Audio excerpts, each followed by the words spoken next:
we are going to use Amazon Workspaces to provision a virtual cloud-based desktops known as a workspace and assign users to connect to it. I have logged in to my AWS console. As a best practice, it is recommended that you use a separate AWS account in your enterprise to set up workspaces and provide isolation and administrative boundary for your end-user computing services. Let's first go to the Directory Services console.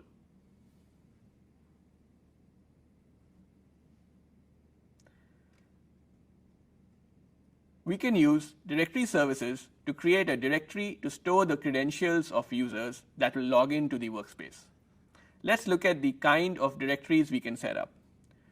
We have the options to create an AWS managed Microsoft AD which runs on AWS, or we can create a simple AD if we do not need the advanced features of a full Active Directory, or if you already have an existing Active Directory in another account or another on-premises, you could use AD connector to connect to it.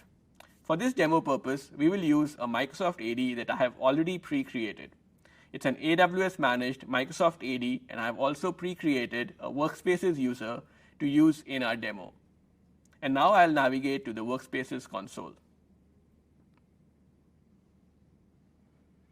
I will create a new workspace for our demo using the managed AD I showed you. Let's begin by clicking on Launch Workspaces. I am prompted to select a directory for my users, and I will select the managed AD that I've pre-created. Next, I need to configure the user that can access the workspace desktop. I can create new users or select an existing user from the AD. Let's search for the available users and select the workspace user and add that in.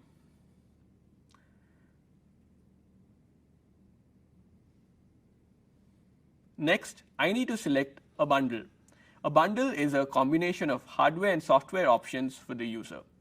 I will select the free tier eligible Windows standard.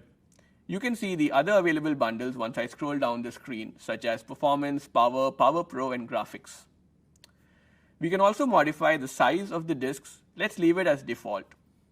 You can choose from two different running modes, auto stop and always on, depending on your preferences. You can also enable encryption for both the root volume and the user volume using the AWS provided Workspaces key. Following the best practices, let's assign a tag for our workspaces with key demo and value builders online. Let's review the settings. They look fine, and now let's go ahead and launch the workspaces.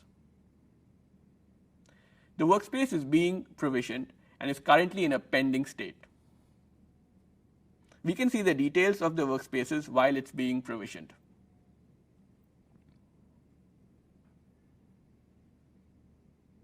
I have skipped ahead to the provisioned workspace, and the status is now available. Now we can log into the workspace. Let's launch the workspace client and register our workspace. We have a registration code that's been emailed to the user. Let's put it in and click register. Once registered, we will be shown the login page where we can key in the credentials of the user for logging in. Let's put in the username and the password of the user and click sign in.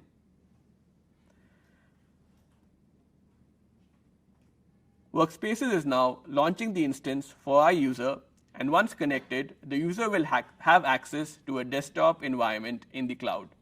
You could have also enabled multi-factor authentication for the user. Our workspace desktop is now launched, and we can now see a familiar Windows environment loading in. Users can access their favorite applications and work seamlessly using these Workspaces desktop. You can see the standard Windows interface for the user.